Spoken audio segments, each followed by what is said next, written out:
Good evening. This is Jordan Peterson's response to Sam Harris in the beginning of the Vancouver 1 discussion with Sam Harris and Jordan Peterson. And Bret Weinstein has already given his introduction. I'm going to jump right in here, and here is Jordan. All right. So I'm going to jump right into it, I think. I put up a poll a couple of days ago to find out what people, broadly speaking, might want us to discuss. And I've been taking a look at that, and I took a lot of notes, which is why I have my computer here, by the way. It's not to check my email or the phone or something like this while the debate is going on, the discussion. I thought that what I might do is just lay out some places that I think Sam and I agree. And because there's lots of places we agree, and then I want to figure out where we disagree, which I've been trying to sort out. And then I want to see if we can hash it out a little bit and move forward on that a bit. So I'm going to lay out, and he pauses. He says, see, one of the things that Carl Rogers said, the psychologist, was that one good way to have a discussion with someone is to tell them what you think they think until they think that what you said reflects what they said. Look, this really is a useful thing to know if you're ever having a discussion with an intimate partner, for example, is that you have to put their argument back to them in terms that they agree with. It's very difficult, so I'm going to try to do that. And so he says, the first thing is, I think that what's driving you, if this is accurate, is that you want to ground a structure of ethics in something solid. He's speaking to Sam Harris here. This is Jordan Peterson. You want to ground a structure of ethics in something solid. And there's two things you want to avoid. Two catastrophes, let's say. One is the catastrophe that you identified with religious fundamentalism. And the other is the catastrophe that is associated with moral relativism. Is that reasonable? And Sam answers him and says, yeah, that's good. Now, all of this is taking place right around 7 minutes or so, a little before, and then the rest here is a little bit after that. I'm going to carry on here. Jordan says, okay, good. Well, this is critically important that we get this right. Now, so, let's see. So, and that's something I think we really agree on, because I've conceptualized that slightly different than you, and that might be irrelevant, but I think of that as a pathology of order and a pathology of chaos. So the terminology is slightly different, but I think we're working on the same axis.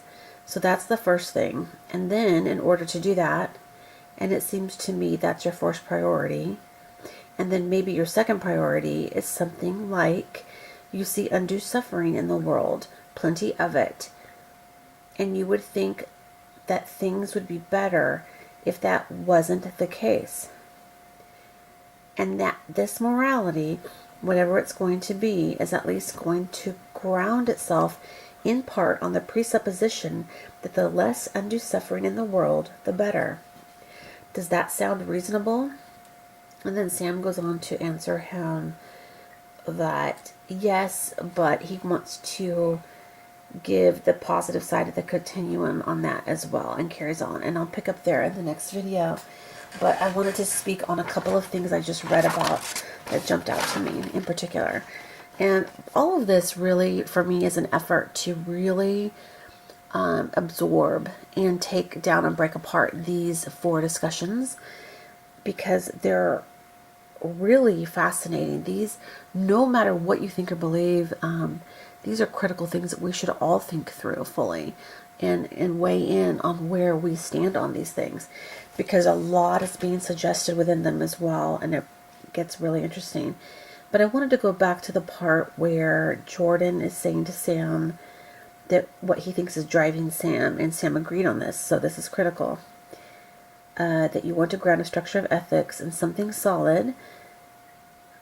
And I think that's critical as well. I think that a lot of us would agree on that. I'm right there with them.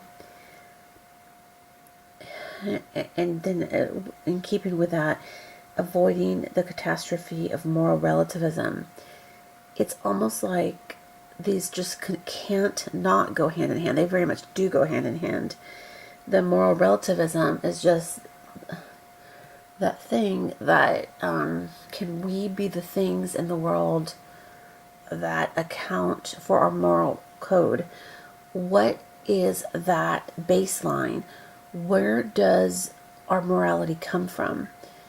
It matters very much, because if you can't figure that out, you kind of really are just left with what ends up being, again, moral relativism. The other problem is the religious fundamentalism. I'm not for religious fundamentalism, and I worry that while I would agree with so much of this in the beginning here, let's not get too speculative on that right now, but the religious fundamentalism is something I worry it might be applied to a lot of religious people in general, as opposed to what, say, I would apply religious fundamentalism to, and that are the extreme. Those things are the extreme examples that we often even see Sam give, or groups like, say, Hillsborough Baptist Church, and picketing the funerals and things like that. Just over the top interpretations of the scriptures in order to justify pretty immoral stuff, sometimes ridiculous things that hurt people. I think that the scary part, I guess I hope that Sam is not saying here that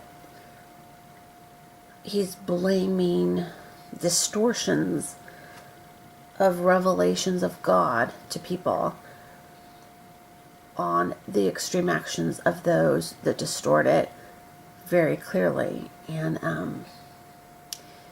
but again, hopefully that's not what he means.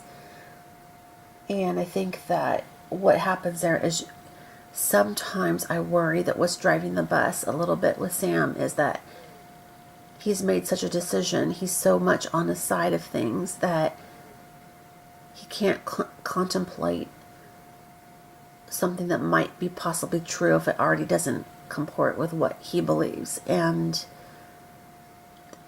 it's harsh to say that, perhaps, of me on him, but about him, but I've got to find a reason to explain it when at a point like this that we're talking about grounding ethics in something solid.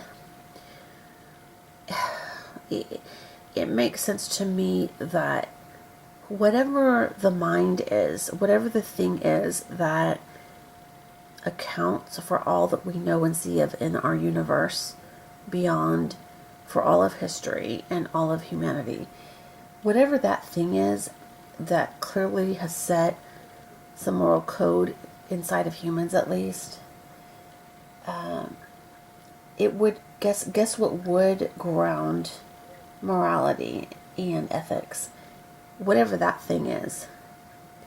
And see, I think because it gets so dangerously close to what could be perceived as a God, it's being ruled out, but then you're left with this need to explain the morality we have, to explain what judgments come out through Sam's moral realism, for instance. That must be explained by something.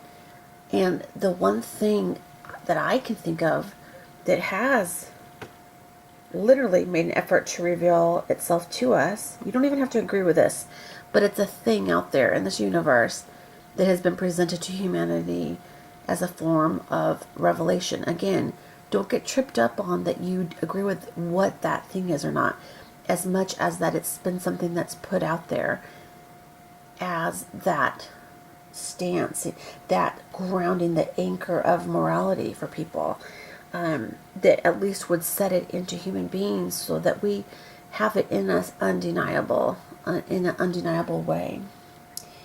So, Jordan is saying these things, but he's saying that it is what Sam believes. And Sam agrees with that. So let's move on from there for the moment. Jordan says, okay, good, good. And then it moves on. And let me jump back into the other part I wanted to say.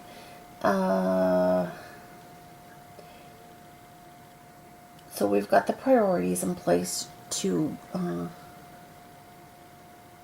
deal with the different pathologies in Jordan's case, chaos or order. But the next priority is seeing the undue suffering in the world, and plenty of it, and that you would think things would be better if that wasn't the case. And that this morality, we're back to what the grounding morality that is going to ground the ethics. Whatever it is going to be is at least going to ground itself in part on the presupposition that the less undue suffering in the world, the better. And Sam kind of agrees and says there's a positive side of it too, of well-being, and not just being, but well-being, which is connected somehow to the lack of suffering, undue suffering, to less of that. Now, at the risk of sounding really lame as a response, isn't this just like stating the obvious to say the less undue suffering in the world, the better? It's kind of like saying better is better, and the best is the best, and the worst is worse, and it's awful, and we don't want that. We want the good. We want no one to be hurt, everyone to benefit. But what becomes a real part of that process says who says what causes suffering. Sam sure has some thoughts on that. In fact, we see that's playing out in the next 3 discussions along with the rest of this one in a lot of ways, and in other things I have seen and heard from Sam. But Sam is just one of us. And not to minimize the value of each of us, but we are here for a nanosecond compared to all of time. We are going to go back out of existence here pretty soon. And if someone wanted to prove our existence, that's even going to be kind of tricky if you think about it. We are here for such a short time, and we believe what we believe, but I think that we put a little bit more emphasis on ourselves in terms of weighing in on what could account for all of humanity, of the biggest things in the planet, the best minds at work. I mean, we cannot recreate what we are, not even a fraction of it. And yet we want to speculate like we could be part of the thing that defines a code of ethics or morality that is based, that it has the grounding, when I feel like we're foolish to think it wouldn't be the thing that caused us to be here, to have put that within us. And the hard part is, I believe that you could live out a life of frustration and want to explain that frustration and in essence blame the people who disagree with you, and the irony that is not seen within that, and that the people that you disagree with have a thing, even though you disagree with them, they actually have an idea of what could potentially be an actual grounding element from which to work that would be put within everybody. And if I may go a step further, couldn't we be at odds with that thing, whatever that is? And again, we want to be our own creators in a sense. We want to be our own ruler, down to maybe having a say of like, nothing can tell me what to do. That's kind of true, But I think we're fighting with something, in a sense, that can't be fought with. And we're getting mad at people that have an alternate view. And I just wanted to point out that possibility that we need to give more credence and more self-reflection about why we struggle so hard up against the things that have been presented, regardless of if it's something you like or not, or prefer or agree with, or have yourself convinced is immoral somehow. It doesn't negate the fact that some things have within them a property of sorts to be the thing accountable for, that can account for our morality, our intelligence, the beauty in the world, the just incredible everything that we see. And I mean, we're not just talking here about like evolution, or we're not talking about like something like gravity or just science. I'm talking about things that are much greater, that can't be measured materially or physically or empirically. We want to go to that deeper level. And I would just urge us all to please, to what end is this? It's kind of like a game. I'll be so bold to say it, because I'm not sure that people are out there saying this enough. Why are we fighting the thing? Why are we fighting that when it might have tried to get our attention? And if it's actually the moral code giver, so to speak, guess what? And we know that there's evil for sure. What would evil like to do with that thing? Distort it and mess it up. So that's getting a little deeper than I really wanted to go here, other than I just wanted to really say that I love what Sam is saying in these portions. He's talking about a structure of ethics. Well, Jordan's saying it of Sam, and Sam agreed though. The structure of ethics, to ground that in something solid. Good for him. That's absolutely right. That needs to be done. 100% agree. And being against the catastrophe of fundamentalism, or avoiding the catastrophe associated with moral relativism, 100% agree. So does Jordan Peterson. Probably so did most of the people in the auditorium. Probably so are most of the people listening to those discussions online, like I did, and listening to videos like this and anything written up about any of this.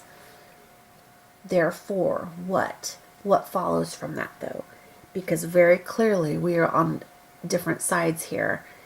And this is where I wanted to really ground this set of videos and discussions on, because I'm going to hopefully be able to continue on in this, just if for nothing else, it's an exercise for me to really dive deeply,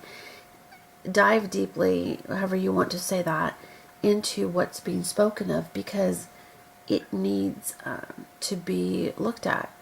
There's so much unpacked, and so we've got to look at this. And then the undue suffering, again, I could totally agree with Sam on that. The less undue suffering in the world, the better. No one could deny this. And therefore, though, and great, of Jordan to do this, and to also for Jordan to be reflecting the people that he polled the prior week or so, the few weeks before, because this is what people wanted to hear about. And I think that what Jordan might be doing is trying to gently lead Sam here and talk about these things and get some grounding, because you can reference back to it to be able to move forward. Now, just a warning going forward, and then I'll stop here, is that let us all, each of us, truly, genuinely beware of having to face head-on a view that we might disagree with, and to consider our responses to the biggest things of life, like these, that hit us in the cores of our being.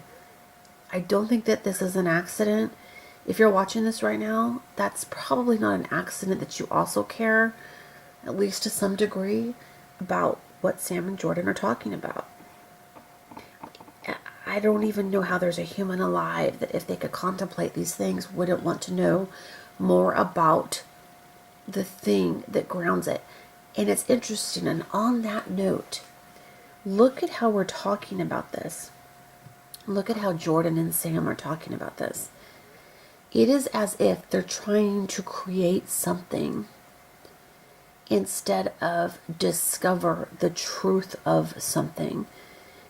It's a critical difference, I think. In other words, we can find the truth of something. If we are experiencing effects of gravity, what turn out to be the effects of gravity our whole life, and then finally figure out what gravity is in scientific terminology and an explanation, have a way to explain it, I don't think that it has anything to do with us creating something as much as discovering what is there. If you follow what I'm saying, in the same regard, I believe that's what's happening with morality. Our goal, and I wish Sam and Jordan, I think, and this is maybe what they would say they're doing too, and kudos to them if they are, but what we want to be doing is not trying to create something that would fit within our paradigm. We want to fit our views within the correct thing or set of truths, set of reality, the things within a real reality, so to speak. It sounds kind of weird to put it like this, but I think that if we're not careful about these biggest issues of life, we treat it almost as if it's like a team or a band or a favorite book or a favorite movie, something we just prefer, and we esteem it, and we're trying to make it fit like a puzzle, and it's not working, and then we wonder why. Well, this is simply put partly why I'm doing these videos, because it's heartbreaking to watch people wanting so hard to make sense of everything. And I think that we're right to do that. I think that what is accounting for the morality that we find within ourselves, when no one else is around, and we know in our hearts that something's right or wrong, whatever that thing is, it puts something in us. We don't get to dictate it. It gets to be a part of what accounts for us. We are a blip on the radar, so to speak, compared to the grander scheme of all of life and all of humanity. We've been given such tremendous gifts of our intellect and our consciousness and the ability to reason and think about all of these things so much. But with that is a risk of sorts in that, and a will. Oh my gosh, do we have a will? And we want to dig in our heels and fight up against something that we would never beat. Why do we do that? So, again, all that to say, if we could just encourage each other to gently consider, are we ruling things out in advance? Are we keeping from even the possibilities of options off the table, so to speak? Things that don't work with what we want to be true, as if what we want to be true has anything to do with what actually is true and how that thing works. Truth matters, and that's why I love when Sam and Jordan are talking about why relativism fails us. Moral relativism. It's illogical. It doesn't work. It's been tried. It doesn't work. It's very much not. It's the opposite of a grounding. It's very opposite of anything that would be anchoring goodness or morality. And in a world that does care about evil and sees a lot of darkness and evil stuff,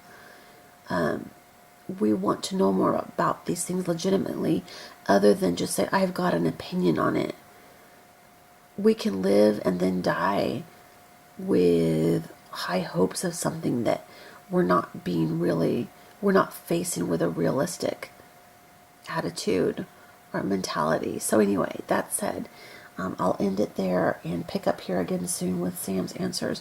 Thank you so much for watching. And again, my goal here is just to pursue the deeper truths within these arguments, not because I know what those all are, but I think that we all hope that we're closest more than we've ever been in our lives to what those things are. And since we can't all be true, let's all be honest with ourselves and be honest with the clues of things that break things down, like tactics and fallacies that come into play, self-sabotaging views, or views that don't stand up to their own rational tests. And I think that we start to almost get there a little bit with this when it's talked about the undue suffering of the world, and it's better to have less of that, and to not forget that there's been tyrants in history, totalitarian regimes who thought they were doing something to help rid the world of problems that could be deemed as undue suffering. And how do you get away from that still being just another form of relativism? One person's definition of what could equate to undue suffering compared to another is really just another form of relativism, if someone should ever tend to want to go there and do that. In the meantime, though, I applaud the honesty where I see it, and hope to call things like they are, and welcome people to talk with me about my own views. I would actually love that, because it helps me too to test my own views the hardest as well. Thank you so much, and I hope you have a good evening. Bye-bye.